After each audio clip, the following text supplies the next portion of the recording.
If you've ever been to Las Vegas before, you know it is loaded with world-class entertainment, casinos, and Michelin star caliber dining, and it is also home to one of the most congested batches of architecturally interesting buildings in the world. From the Bellagio Hotel and Casino built in 1998 with this Lake Como-inspired exterior, to the New York Hotel and Casino built in 1997, this exterior captures some of the most iconic buildings in New York. It has become pretty standard practice for developers to continue to raise the bar with every new project that they take on in Sin City. And in today's episode, we are going to talk about one of the most interesting and innovative buildings to hit the Las Vegas Strip yet. They're calling this building the MSG Sphere. This thing is a 17,500 seat auditorium going up next to the Venetian Resort that's currently in construction and scheduled for a 2023 opening. At 875,000 square feet, the MSG Sphere will be considered the world's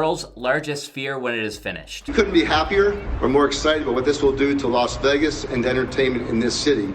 It will truly change things and take it to a level I think people don't quite understand.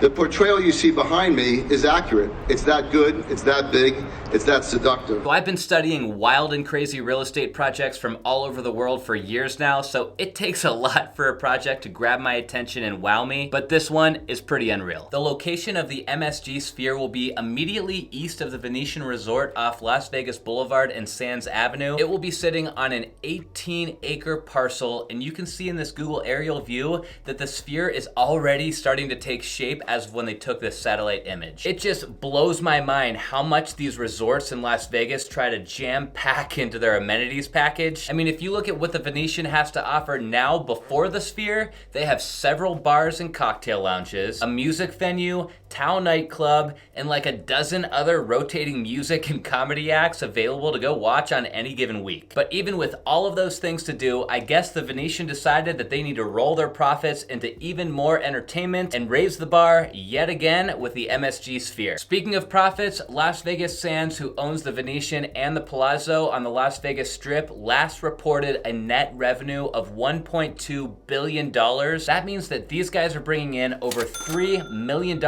per day in net revenue, so I think that they're in a position where they can afford to expand. As far as how people will get to the MSG Sphere if they're staying at the Venetian Resort, apparently the Venetian and the Sphere will be connected via a 1,000-foot pedestrian bridge, which makes sense because the Venetian is one of the largest hotels on the planet with over 7,000 rooms, so there will probably be a lot of people staying there who want to walk across the bridge and attend one of the events in the Sphere. The vibe of the Venetian is ritzy and classy from the street, but it's even more over the top once you get inside. It has some of the most luxury hotel rooms that you can imagine. There are gondola rides that you can take inside the resort. The place, like I said earlier, is loaded with fine dining, gambling, and bars, and before you know it, now they're going to be offering a big Sphere venue for shows. Let's put it this way. If you're staying at the Venetian next time you're in Vegas, you're not going to run out of things to do. All right, enough talk about the Venetian. Let's get into the story of the Sphere. The original idea was from the executive chairman and CEO of Madison Square Garden Sports and Entertainment. His name is James Dolan, and he's a billionaire who is also the owner of the New York Knicks. Back in February of 2018, the idea of the MSG Sphere was announced, which of course would be a partnership between the Madison Square Garden Company, by the way, that's what MSG stands for, and the other partner would be the Las Vegas Sands Corporation, who owns the Venetian. A company called Populous is behind the design of the Sphere, which is no surprise. Populous are totally leaders in the industry when it comes to designing functional entertainment spaces. The About section of the Populous webpage says they have completed 3,000 projects over 35 years, which amount to over $40 billion in total value. If you look at the projects section of their page, it's hard to even wrap your head around how many jobs this company has taken on. The arenas section first highlights the Climate Pledge Arena and the National Speed Skating Oval, along with a ton of other jobs in places like Ireland, France, London, Georgia, California, and Arizona. The ballparks they have done include Truist Park and Yankee Stadium, but also include tons of others like Arvest Ballpark in Arkansas, Citi Field in New York, and PNC Park in Pittsburgh. With a company like Populous behind the design of the MSG Sphere, they of course needed to hire one of the top contractors in the industry for the build-out itself. AECOM was named as the general contractor on the job to kick the Sphere off. They're recognized as a world's trusted infrastructure consulting firm according to their website, and they say they partner with clients to solve the world's most complex challenges and build legacies galaxies to come. The About section of the webpage is honestly just a bunch of fancy marketing language, but they say that they're basically a team of trusted advisors, planners, designers, engineers, consultants, and construction managers who deliver professional services spanning cities, transportation, building, water, new energy, and the environment. If you've never heard of AECOM before, you probably just heard that mouthful and you're still wondering what the heck this company actually does. But to put it simply, they were just hired to build the MSG Sphere and make sure it was built right. Even though AECOM started the build, it sounds like Madison Square Garden took over around December of 2020, but they're still likely working with AECOM on a consulting basis to finish the job. The MSG Sphere itself is rumored to have some suites, bars, and restaurants, which I'm sure it eventually will, but their bread and butter is definitely going to be that event space inside. The way that they are outfitting the technology around the Sphere is unlike anything that the world has ever seen. There will be LED-based screens that arc up over the audience, kind of like you would experience if you were sitting in a planetarium. The screens will be so high resolution at 19,000 by 13,500 pixels that they will be totally immersive. The display surface of the screen itself is supposed to be more than 160,000 square feet in total, which is hard to believe. That's literally the screen size of about 3 football fields combined. There isn't any clear language or marketing yet that tell us exactly what type of shows or experience you will get if you do visit the Sphere when it opens, but the most likely uses are going to be where you can go watch a concert, a magic show, a comedy show, or an acrobat show on the main stage. But during the show, you'll have all kinds of visuals happening on the screens that are surrounding you. They are focused on content creation specifically designed for the Sphere's technology, which makes this whole story even more awesome. And not only are you visually going to get a treat if you go visit the Sphere, but the audio is also going to be next level. The sound in there is not going to be delivered traditionally in speakers overhead, but instead through the floorboards. Supposedly, with the audio coming from the floorboards, they are going to be able to create an equal audio experience for every guest. Standing at around 365 feet tall and over 500 feet wide, the Sphere will hold over 17,000 seated guests. The exterior of the building is going to be a sight to see in itself, whether you're on the Strip or on an airplane, because you're going to be able to see it from miles away. It will consist of a 580,000 square foot programmable LED screen installed on an external exosphere built around the dome, which when it's finished will create the largest LED screen in the world. So this project was supposed to be finished in 2021, but they faced some delays due to the pandemic and some supply chain issues, so now they're saying it'll be finished in 2023. Probably not a bad thing, seeing that we are still technically on the tail end of the pandemic, and people are going to be super eager to get out and enjoy the experiences that the Sphere will offer by 2023. As far as the timeline is concerned, the groundbreaking ceremony happened on September 27th, 2018. This truly is the next chapter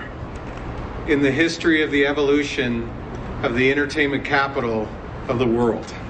Think about that for a minute. It is going to dominate the skyline and be just something that people travel all over the world to see and experience. Back at that time, the original estimates said the project would cost about $1.2 billion, but that has since inflated to $1.8 billion, partly as a result of design changes. I guess $1 billion just doesn't go as far as it used to. The structure itself is concrete and steel, but the 13,000-ton domed roof is considered to be the most complex part of the process. It required two 240-ton steel girders, which means that the roof in total required 6 million pounds of steel. The project topped out around June of 2021, which is a saying they use in construction when a structure has reached its final height, and it seems as though it's been full steam ahead with the build-out ever since then. If you think that a project of this caliber is crazy and over the top, you're kind of right, it is. But this is just par for the course for Las Vegas, Nevada. They have been a hub for over-the-top experiences for decades now. The build-out of the Sphere is creating a ton of jobs. There have been thousands of construction workers hired to build it out into what it is today, and they are estimated to hire another 4,400 people when the Sphere finally opens in 2023. Nick Tomasino, who's the VP of construction for MSG Entertainment, said about the seating arrangement that there is not a bad seat in the house, so I for one cannot wait to get a taste of this place at some point in the future when it's finished being built. If you enjoyed the video today, guys, if you could hit that thumbs up button down below before you go, it really helps my channel out a lot. And don't forget to click subscribe as well if you're not already a subscriber. I'm putting new videos out every week, but that's all I've got for you guys this time. So until next time, see ya.